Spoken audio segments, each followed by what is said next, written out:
Welcome back to Just Grab Radio on BJPenn.com. I'm your host, Cole Sheldon. Episode 189 is live ahead of the UFC Fight Night at the Apex this weekend. First up, we're going to jump on one half of the co-main event. Youssef Zalal to preview his fight against Calvin Kattar. This is a massive fight for Youssef. Since returning to the UFC, undefeated. Those all three submission wins. Billy Quarantillo, Jarno Ernest, and Jack Shore. He's looked really good, but he knows this is a tough fight against a really tough opponent in Calvin Kattar, and one that Youssef's really looking forward to. We're then going to be joined by Petroski to preview his fight against Adolfo Vieira. This should be an interesting grappling fight. This is the fights that Andre wants. He wants to prove that he's the best grappler, not just in the middle division of the UFC. And he says Rodolfo's that next step, and hopefully it is Bo Nickel next. But really good chat with Andre. As always, thinks he can get a nice stoppage win here. And then we close things out talking to the UFC bantamweight Vince Morales, who previews his fight against Elijah Smith. Vince knows he's going to be overlooked in this one, but he really thinks of the full camp. He can really prove that he is a legit guy in the UFC. It's his 10th fight in the UFC. He knows what he kind of did wrong. That Lapis fight, it was on short notice, and he's really confident going in this one. But be sure to share the show, subscribe, and tune in next week for another episode of Just Scrap Radio. All right, we're Joe UFC featherweight Youssef Zalal, who's got a massive fight upcoming. Youssef, how's it going, man? I am good, my man. How you doing? I'm doing well. Like co-main event, Calvin Kattar. We'll just get right into it. How happy were you when that kind of came across the contract? Oh man, it was just that they threw the name first before they even confirmed anything. They were like, "Oh, there's an opportunity." I was like, "Of course I'm gonna take it." I'm not gonna say no to that. You know what I mean? So I jumped on it, and I'm just grateful that the opportunity came my way, and I'm excited to go solve this puzzle. What's this past year been like for you? Like this time last year, you're not in the UFC, and then a year later, 3-0 in the UFC, fighting a top 15 guy. Like you win this, you could be a top 10 featherweight. Like a pretty crazy, hectic year, I imagine, for you. It's a great year, man. It's a peaceful year in when it comes to my career part. You know what I mean? I feel like I've been through a lot when through my career and stuff like that, and I feel like it's gave me a little of a peace to my mind to kind of like literally all the hard work and the discipline and the consistency and all this stuff that I've been doing. It's going showing to the work. You know what I mean? So that's the biggest thing I'd say it gave me, and really just gave me a little clarity, and we know we're gonna be in this position, and we knew what we were gonna go for, and we're still going for that, and which is the biggest thing. It's to be a world champion, and I will be a world champion. Obviously, your first run in the UFC, pretty tough, like the guys you fought. What do you think you learned from that one compared to this kind of run? Obviously, I think even when you got released, I still thought you were a UFC caliber fighter. I didn't really understand it. Like, I kind of get it, like the 3 loss, whatever. But do you like, has anything changed like mentally, or just like, or is it just kind of, you just think you're kind of all putting it together now? I think it's both, right? Putting it together and like maturity and stuff like that, and obviously you have experience behind it. But I feel like it's more of a purpose and like being like actually this is what I want to do and this is what I'm doing. I feel like before I said, oh, I want to be a world champion and not really putting in the work to be a world champion and stuff like that. So I think there's more purpose to it now, and like to just getting comfortable with why I do this and the reasoning why I started this and everything like that. So I think that's the biggest two things. And then obviously just the experience and then the maturity and then the growth as well. Like I grew to my body, to my actual Mhm. featherweight body than I ever did. You know what I mean? I feel like if you look at me in the first run and now it's like my body difference is like 10 pounds, 11 pounds difference on fight day, which is crazy. That's a lot. That's not just like an easy weight, you know what I mean? So 100%, there's a lot of things that change, but hey man, we're here though. That's what I'm most excited about it though. Do you think you might have been a bantamweight then in your first kind of run in the I UFC? agree. 100%. 100%. I should have been a bantamweight. And obviously, my luck was the crazy part is even when I switched to bantamweight, they put me with Damon. Damon Mhm. was a huge bantamweight. Oh my god, like it was like huge. But yeah, I definitely. But like when even I grappled with Damon, I was like, okay, like the strength difference is definitely like I can feel like difference than the featherweight and then the bantamweights. You know what I mean? And when I grabbed the bantamweight, I was like, okay, like this is a lot easier than the featherweights. Featherweights were hard, man, especially the guys that I fought. Oh my god. With Calvin, like he's obviously on a bit of a skid, but you look at the guys he's losing to, like the very top. So like I've seen some people say like, oh, maybe it's past his prime, but then I've seen others say like, oh, he's losing the very best. Like, what do you kind of think of his last couple of fights? Yeah, but I feel like they don't give him the credit that he deserves, man. Like, look at the names he fought. The names by itself speaks. You know what I mean? So, I'm preparing for the best Calvin. I'm preferring the Calvin that was number 5. I'm preparing for all that stuff, man. You can't underestimate the talent and then the experience that guy brings. That's the biggest thing is the experience, and I feel like especially as an upcoming guy and like the younger guy, whatever they say, you know what I mean? I feel like this is the time to really like show the experience behind it as well. Just because I'm young, I have 22, 21 professional bouts in under my belt as well. So I'm just excited to go show it out there. And then like I said, just to solve this puzzle is going to be very, very exciting for me. And on the flip side, like 3 fight losing streak, like he could be fighting for his job. Like I imagine he probably comes out maybe the best he's looked in a while. I'm fighting for my job too, man. I feel like Yeah, I gotta go out there just because I'm in a 3 winning streak, you know what I mean, doesn't mean anything, you know. I feel like people feel like that's what happened to me last time, you know. I kinda was just like, whatever, whatever, whatever, you know what I mean? I was like, doesn't matter, man. Those wins, like they only remember you as your last win. That's all matters. The other two fights don't mean nothing. You know what I mean? It's like, oh wow, you beat Jack Shore. Now let's see if you can do it again. Now let's see if you can do better. Now let's see this. So and the only way you keep your job and make more money is go performing. So and that's what I'm looking forward to do on February 15th. obviously everyone knows how good Calvin's boxing is. Like, do you just imagine he's just gonna want to keep it standing with you then? Listen, man, it's a fight game. I won't be surprised. You know, I feel like Jack Shaw, I thought he was going to be all grappling, but he actually stood with me and all that stuff. And like, I was like, wow, like, I underestimated his boxing for sure. And I got touched up a little bit because of it. But yeah, man, I'm just excited. Like, he's a great striker. He's a great MMA fighter as well. I feel like people underestimate his grappling a little bit. Like look at Aljamain's fight. Like literally, Aljamain, all he had to like the only option he had is grappling. That's it. He couldn't strike with him. You know what I mean? So, and I'm excited to see it to show the people my striking. I feel like people don't see my striking that Mhm. much and underestimate my striking. So I'm very excited to go out there and show it in this fight.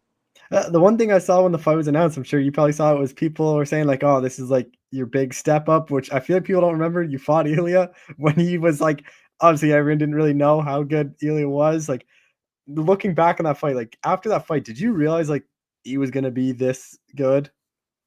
Yeah, I knew he was gonna like just the confidence the kid brings, and then the like the aura that he brings about him. I seen something in there for sure, 100%. And obviously after me, he was on a tear. He was knocking everybody out, Mhm. finishing everybody out, and then Josh Emmett, and then the title fight. Yeah, because the funny thing is, like, I don't think not and no one really knew who he was, and, like, I remember I talked to Damon Jackson, and even, like, recently, he thought when he signed up to fight him, he was, like, this grappler dude, and then he's like, "Oh, no, this guy's, like, unreal hands," like, he kinda came out of nowhere, but and that fight was, like, pretty close, I don't think people realize, like, you probably gave him one of his toughest fights in the UFC. I'm the only toughest fight in the UFC that he still had to this day. I don't care what people say. He take it on 5 days notice, 6 days notice. I'm the one who took it on 6 days notice. I'm the one who accepted the fight.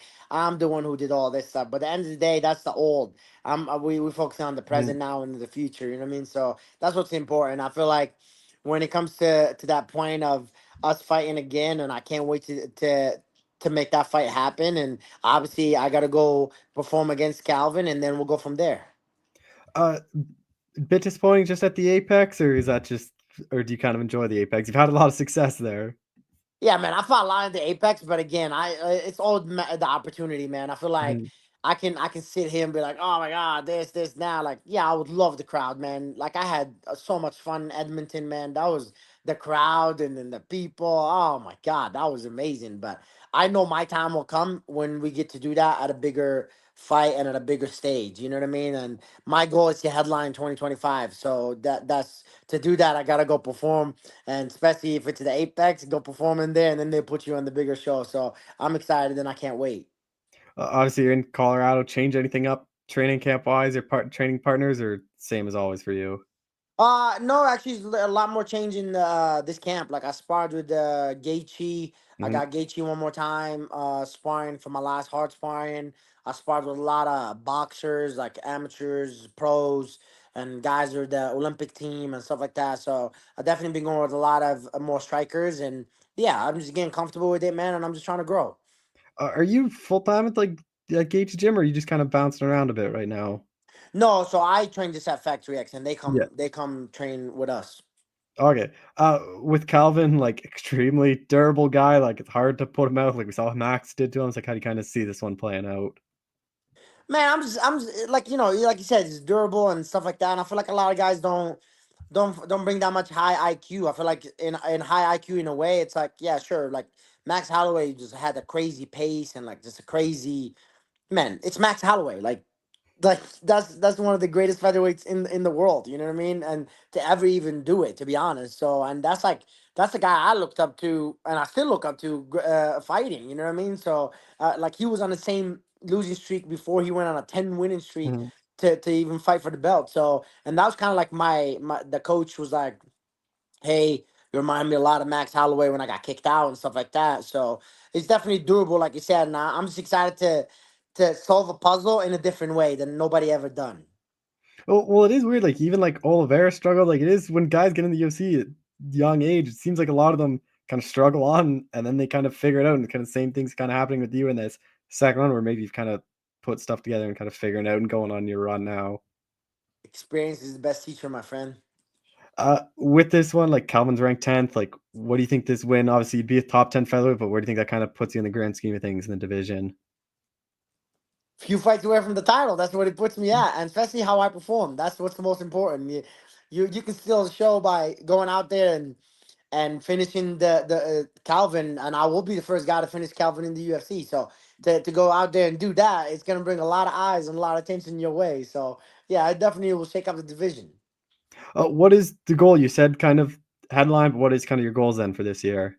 A headline 2025 card. That like, what do you think that is? Probably not the next. Do you think it could be the next one, or do you think it's probably two away, or kind of depending on the performance? It all depends on the performance, man. But obviously, that's my goal, and we'll make that happen. Is there guys like you kind of getting in that spot where you're fighting a lot of these guys? I imagine you grew up watching. Like, is that kind of pretty cool? Where like you can start envisioning yourself like fighting these big name guys pretty soon?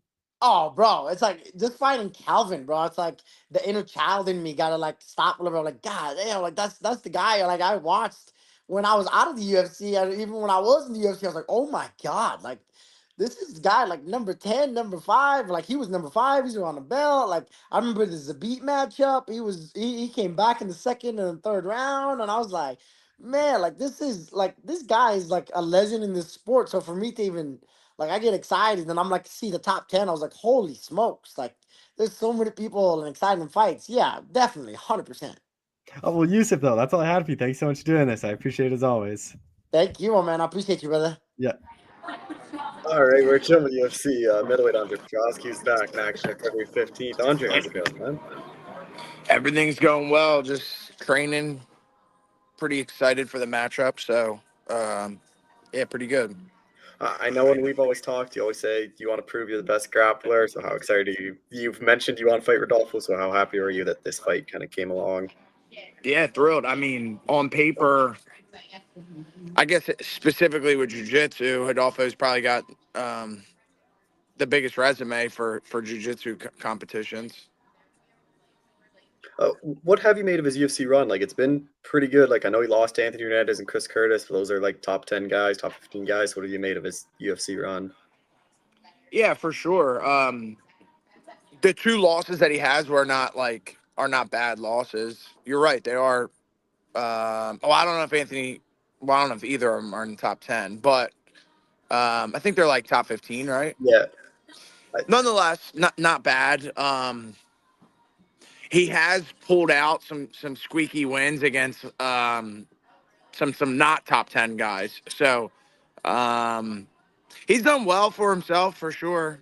He's definitely been um, exposed a little bit, but nonetheless has pulled off some victories too. So I think it's a good matchup. I think where we're at in our careers, we're kind of in the same spot, and it definitely makes sense.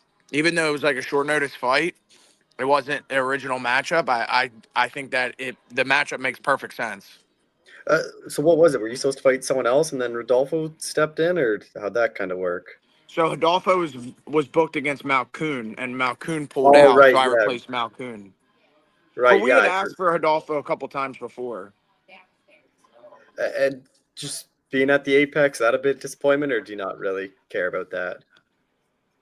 Um, I mean, yeah, but whatever. I'm not worried about it. That's for sure. It's Uh, nice. Don't get me wrong. It's nice. Like I fought at MSG and the Garden in TD Garden in Boston. Like those were memorable memorable nights for sure. But it is what it is. I can do it all. Last year, you obviously had a pretty active year, like the 3 fights. Were you hoping to maybe sneak one more in after that September win, or was this kind of always the time frame? Um, no, no, I wasn't. I originally thought they were booking March, so Mhm. we were. I was expecting to have to wait till March or April. So when this popped up, I was thrilled. You know what I mean? I got to, obviously um, a good opponent for me. It was a great matchup. I love this opponent, and the time I get to get in the cage sooner, so I love it. A lot of guys don't like going down to the ground with Adolfo. I know you have a lot of confidence in your grappling, so do you imagine this is going to be mostly grappling fight? Or do you think or when you kind of see it when two grapplers fight, kind of turns to that kickboxing fight? Like, what do you I kind of feel think? I feel confident no matter where it goes. I'm sure. Look, we're not going to have a 15-minute fight, and they're not going to be some grappling exchanges. I can guarantee that. But I think that I have an advantage on the feet. With Rodolfo too, like his takedowns aren't the best, but it's like a lot of times it's like pulling guard, or then when he gets to the ground, he has a lot of success. And you're obviously a high level wrestler. So like, do you imagine you're gonna have a lot of confidence, just like stuffing those takedowns, kind of dictating where the fight's gonna go? Yeah, absolutely. I think that a good one to watch is like how he matched up with Brundage, Hmm. and I think that at least on paper, I mean, you'd have to admit that I'm a much more accomplished grappler than Brundage, so um, that gives me confidence, obviously. We've seen in his fights too. He does kind of slow down as the fight goes on, just with all that muscle and everything. So, is that part of it too? Is just like, hey, if this fight hits that second, third round, like that's fine by you, because I imagine the longer it goes, the probably better off you are. Yeah, for sure. As a fighter, it always gives you confidence knowing that um, if it goes the distance, that the advantage is in your favor. How do you kind of see it playing out then?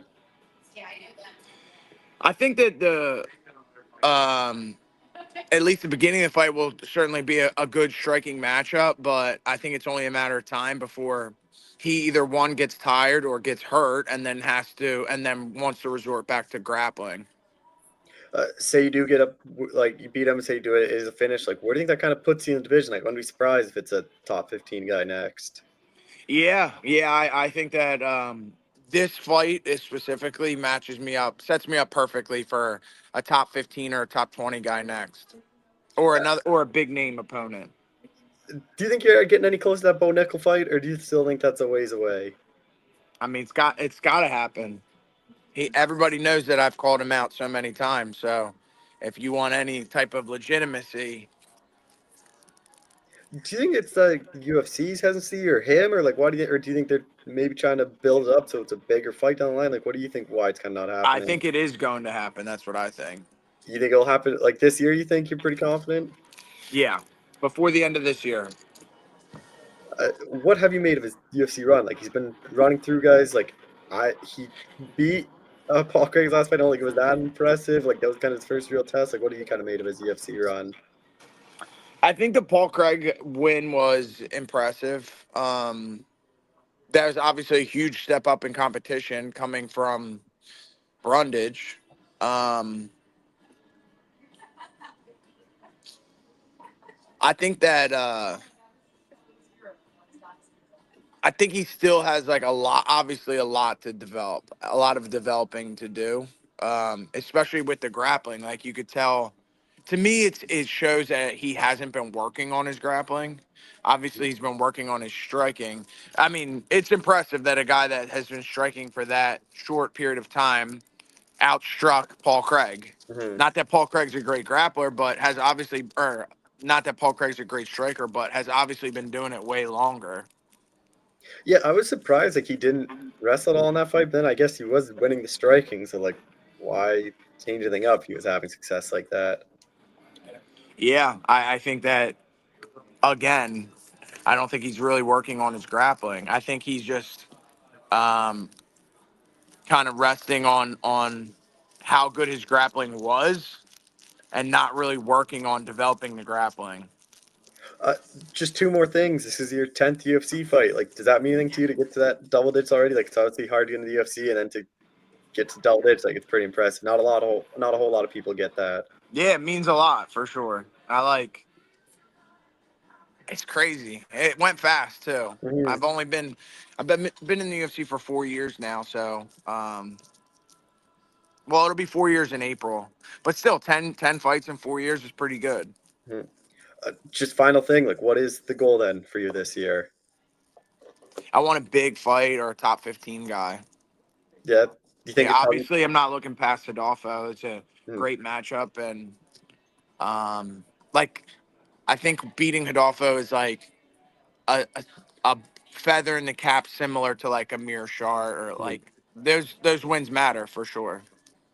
Just actually one quick one. You've always said you want to be the best grappler. Like, who's kind of left on the list? You think you obviously have Mearshart, you have Rodolfo. Like, Bo was there. Who are the other guys you think you gotta beat to prove that? I wouldn't mind a Paul Craig or a Bo Nickel for sure. That would really solidify it. Well, Andre, I appreciate the time as always. Thanks so much for doing this again. Thank you, brother. Appreciate it. All right, we're jumping UFC bandwidth. Vince Morales, who's back in action here on February 15th. Vince, how's it going, man? Doing good, man. Sorry, I've just been running around all day. I was almost late for you. My bad. Yeah. Obviously, we talked before your last fight, kind of a hectic scenario. What do you kind of take away from that? Like, short notice, having to fly all the way to Paris, fight a really tough guy in Taylor Lapis. Like, what do you kind of take away from that fight? A lot of good takeaways as far as like, can I hang with some of the best out there? Yeah, of course. I think I was proving that on before I got back in the UFC. Looking at how that fight went, along with some of my other UFC fights, like 4 or 5 of my losses in the UFC have all been short notice. So regardless of how down I am for that, I'm trying to get my management and my coach on well, they're trying to get me on the same page as them and look at let's do full camps and put our best foot forward. Because with the full camp, I think I have the skill set that I'm pretty well dangerous for everybody out there. And you had plenty of notice for this one. So how much different is training camp than having a full camp for this one? It's been great, man. I feel confident as ever. I think with this one, I just want to go out there and show that I belong with the best guys out there. Were you surprised this fight wasn't a week later in Seattle, just you being like that from Oregon and out kind of that area? Yeah, dude, I was a little sad that it wasn't on that Seattle card because I was kind of pushing for it. But I'm also not in a position where I can call all the shots. So I'm a week late, and cousin Ricky got on that Seattle card. So at least one of us is on there. I'm happy about that. I plan to make the trip and go be a spectator for that one. Yeah, that would have been cool. You and Ricky both on the card, like pretty close to home for you. It would have been, especially. Sorry, my cat. We're talking fight stuff. Yeah, that'd have been cool because the last time we were both on a card, we both came up short. So we're still trying to find a good time to rectify that. And your opponent, Elijah Smith, like this is someone I had heard about a lot before the Contender Series and looked pretty good in the Contender Series. Like, how familiar were you with him?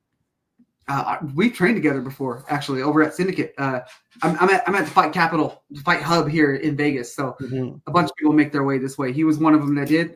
Scrappy young kid. That was a couple years ago, so I'm sure he's better now. So am I. So I'm looking forward to it. I think we're gonna have a good scrap. Do you like look back on any of that training at all, or do you just kind of think it was so long ago, like it's not much of a factor? That training was so long ago that he's probably so much better now that I don't really think too much about it. I'm gonna go out there and, like I said, got a full camp, put my best foot forward, and put a beating on him, respectfully. Is there a lot of pressure going on you going in this one? Just kind of like coming off that loss, like getting back in the UFC is pretty tough, and now they're kind of handing you this top prospect guy, and like you never know with 2 losses the UFC or like whatnot. Like, is there a lot of pressure on you going into this one? I wouldn't say any more than usual. Of course, for my own sake, I want to go out there and win and do my best. But I think a lot of my best performance comes from just getting out there and fighting and being down for a scrap. And that's what this whole camp's been about. Just making sure mentally and physically I'm down to get in there and get dirty if we have to. So is what it is, really. I think this is pretty similar to that what Draco Rodriguez fight you had. That was like a really up and coming prospect at the time that a lot of people probably thought you were going to lose that fight. I imagine the same is probably going to happen with this one.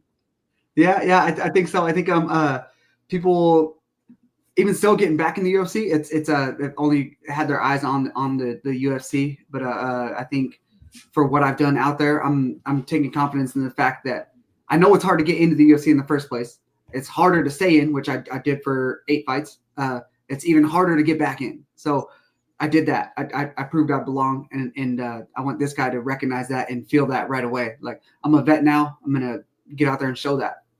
This is your 10th UFC fight. It's his first. Like, do you think that plays a big role? Like, people always talk about octagon jitters and whatnot. Like, you kind of know how fight weeks go. I know it is at the Apex, so it's a bit different as opposed if it was at like a big sold out arena. But do you think there is any factor in that?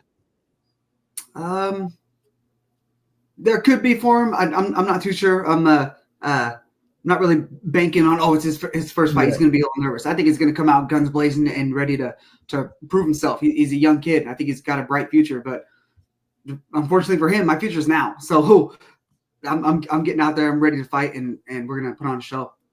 And it's crazy how young he is. Like 2002 he was born. Like, it's insane that there's guys in 2000s in the UFC now. Dude, I have younger brothers older than this guy, and I still talk to them like they're kids sometimes. Yeah. So it's a little interesting, but a fight's a fight. So I know he's going to bring that piss and vinegar young guy spirit. How do you kind of see this one playing out? Like, I think regardless of how it goes, like, it should be a pretty entertaining one with how your styles are. I agree. I think we match up real well. I think his strengths, it reminds me of like me when I was younger, like decent boxing and wrestling kind of base. He seems to have some good takedowns. So I think the first round might be a little tit for tat a little bit, but towards the end of that, I think I'm putting it on him. If he's not out in the first, I'm looking to get him out in the second. If he's not out in the second, I'm getting him out in the third. If he's still not out in the third, I've done everything I need to be on the winning end of the decision by that point. So just plan on bringing it. Obviously, tons of people in Vegas kind of come through every kind of day, every week. Who were kind of the main ones you're working with for this camp? Right now, we've got Chris Ocon. He's one of my main training partners. He's fought in Fury and stuff like that. I think he's fought in Contender Series, fought Hunter Azure in the past too. He's a tough dude, tough young dude. We got some other undefeated bantamweights that I'm training with in our gym. Cameron Sandoval, he's sick. I'm getting in some work with Cody Steele, who's fighting the week before me over in Australia. We're roommates, so he lives with me here in the house, and we get to bounce ideas off each other kind of constantly. His brain doesn't stop thinking MMA stuff. So yeah, man, I think I got all the right people around me. I was just getting in work with Marab before his big fight this coming weekend. So like the room's sick. Muin, I can't pronounce his damn last name. Gaffarov or whatever it is. Yeah. He's one of my main training partners over here too. He's a menace of a fighter. So I train with literally the best guys in the world and the best up and comers that are in the sport right now. So I'll be more than ready for this one. When the fight's at the Apex, do you just stay at home or do you go to the hotel to kind of get in the fight week kind of mind or whatever? I've done both. I'd rather stay home. I'll probably stay home this time. I might go check into the hotel, just be like, oh yeah, this is my room, and then never see it again until like after the fight or something. I don't know. But yeah, I prefer to do my weight cuts. I got a nice big tub in my room, a big bath, and that's where I like to do my weight cuts. So I'll just be doing it here. Yeah, that's the thing that I was talking to the Vegas fighters about. A lot of them sometimes only go the Friday night or the Friday morning or Thursday night, just to do the weight cut there, and then they kind of just stay at home. But it is like fighting in Vegas. Do you enjoy the Apex? Like, you just came back from fighting in Paris, that sold out crowd. Now you're just back to the Apex. Like, is that a big difference for you? No, not like it don't bug me none. I'd rather have a big crowd. I think I perform well with the energy, whether or not it's booing me. I love the booing over there. Actually, I like how passionate they were in Paris. They were cool after the fight too. So thank you. But anyways, I don't know. Maybe I go out there and put a good performance out on this one. I'm on a bigger card with a crowd for the next one. So we'll talk about that when the time comes. Until then, there's a fight in front of me. I don't care if it's just in a garage with just the referee. Like, I'm gonna go out there and beat somebody up on February 15th. And like starting the year off early February kind of sets you up for a big year. Like, what is kind of the goal then for you this year? My main, okay, so there's a hopeful goal, and then there's a goal, like a substandard goal that I'll be okay with. I want 4 fights this year. 4 fights, 4 wins. I'll take 3 fights, 3 wins if we can fit them in. I want to stay active. I'm not getting any younger. My dad keeps reminding me of that. So the more active I can stay for these next few years, the better for me. And then for you, like, what do you think a win over Elijah does to you? Like, I know he's making his UFC debut, but he is a prospect. He has a lot of hype. So, like, where do you think that kind of puts in the division? Who knows, really, man? I think I'm in a weird spot. I fought some of the best dudes out there, and we've had tough, close fights, and I've came up short for a few of them. So I don't know if anybody really knows where I stand in it, especially if I only win by a decision. So if I get out there and finish this dude, I think it just puts me on a few people's radar, and then I just keep rinse and repeat that process for the rest of the year. By this time next year, I think we're talking about a big fight. It is weird because, like, if I say you win this fight, like, I wouldn't be surprised if I saw you fight like a guy just outside the top 15 or maybe like the 15th ranked guy. But then I also wouldn't be surprised if you fought a guy that's like only has 2-3 fights UFC. Like, you're in this weird spot where you kind of fight anyone in the division.